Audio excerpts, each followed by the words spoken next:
those that I love. It is impossible to live with this fear. Even if we were to conquer this fear, and we were able to function in the world while knowing that whatever we did next would be either for our detriment or for our benefit, being good can be hard. Even in situations where we can identify the right and good action, our yetzer hara, our evil inclination, may get the better of us, and we may decide not to do the right thing. 2 weeks ago, when I was getting frozen yogurt with my friends after school, the checker forgot to charge us for the toppings we put on. Moments after I exited the store and I looked at the receipt, I realized the mistake. I knew that the right thing to do would be to go back inside and offer to pay for the entirety of my order. Instead, I decided that it was much easier and cheaper to walk away with my treat in hand rather than go inside and deal with the bill while my yogurt melted. I suspect that many of us here have made a similar decision and have turned away from what we knew to be the right and moral act because of our yetzer hara, our evil inclination. So is the Rambam, is Maimonides, telling us that when we make one mistake, it's game over, you lose, thanks for playing? If so, then this image of the scale has no place in our minds during the high holidays or any other time.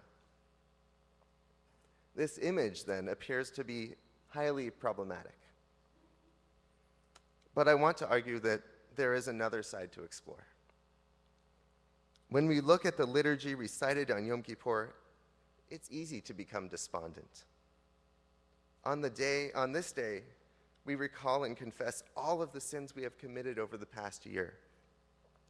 With each Ashamnu, Bagadnu, or Al-Chet, we pound our chests, reminding ourselves of the hurt we have caused others throughout the year.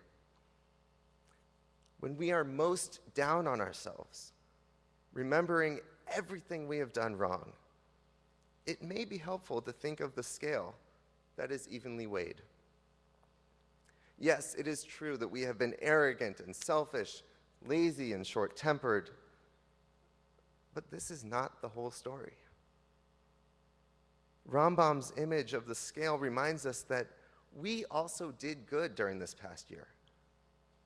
Even though we have done some bad things, the scale is not skewed so drastically to the guilty side.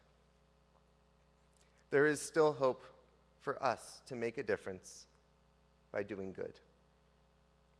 This image of the scale illustrates the fact that in order to make ourselves better individuals, in order to make the world a better place, it only takes from each of us one small act of kindness, one mitzvah, one good deed, and then another, and then another. The evenly weighed scale allows us to hope for a better future and puts this within our grasp. It only takes one little nudge in the right direction, one right decision to tip the scale in our favor. Ruvain Hammer, a rabbi and the author of the book Entering the High Holidays, writes that the Yamim Noraim, the days of awe in which we are now, they are about choice. We are not toys of fate. We are not destined for evil. We have the possibility of choosing the path to life. No matter what we have been, we can change and become better. This is the power that the image of the scale can hold for us. It is okay to make mistakes, to sin, to make poor decisions. We are human, and that means that none of us are 100% perfect. All we have to do is throw slightly more balls than strikes. No matter how you have sinned or what wrong you have done to others, your story is not over.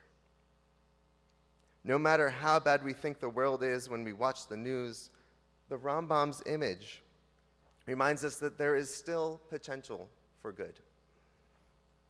As an underperforming student's report card might read, there is room for improvement. So what might the world look like if, as a community and as individuals, we took the Rambam's image to heart and kept it in the front of our minds during the high holiday season? What would happen if we honestly believed that our next action had the power to decide our own fate and also the fate of the world? What might we as individuals or as a society do differently if we took to heart the words of the Jewish philosopher Martin Buber, who wrote, "Pray as if everything depended on God, but act as if everything depended on you"? How would you speak to the telemarketer who calls you right as you get home from a hard day's work? How might you drive when you're running late and the traffic just won't let up? What would you say to the unkempt man on the street who asks you for a quarter? Would you go back into that yogurt shop and pay the rest of your bill? If we internalize the Rambam's image, how might we engage in the process of teshuvah, of repentance, during these 10 days between Rosh Hashanah and Yom Kippur? Taking this idea of the scale seriously could profoundly affect how we act personally and globally. It could have a daily impact on the ways in which we treat our families, our friends, and the ways in which we tolerate our country using its military and economic power. The Rambam's image shows us that the choice is up to us. While this situation is somewhat anxiety-provoking, it need not be paralyzing. In fact, the right amount of anxiety can actually serve to motivate us to act. With this image in mind, let us act righteously. We have a full count with 2 outs, and our next pitch, our next decision has the power to bring either good or bad into the world. As we read in the book of Deuteronomy on Yom Kippur, "I call heaven and earth to witness against you this day. I have put before you life and death, blessing and curse. Choose life."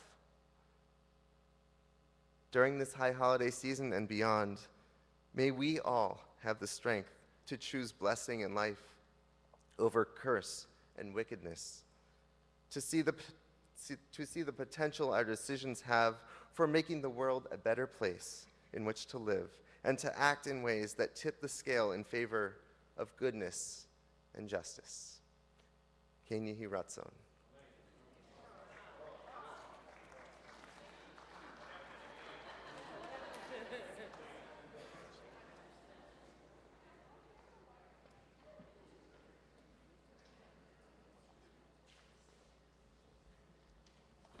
That was terrific.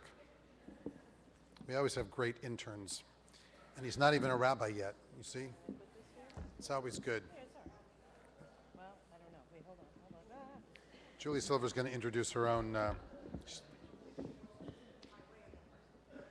happens here? song, By Way of the Heart. Good.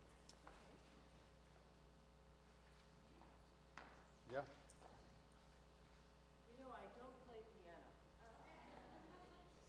And that was beautiful teaching. I just sat there and I thought, I have so much anxiety right now. I actually, thank you. So if you have this, it's this wonderful piece by Linda Hirschhorn, who's a prolific writer of contemporary Jewish music. She lives in Northern California. And I'm going to sing this privately for us here and for anyone watching on the internet. I don't play piano, but I feel like I'm home here, and I thought I would offer you this song. This is song number 5 in your, but if you want, you can just listen as well.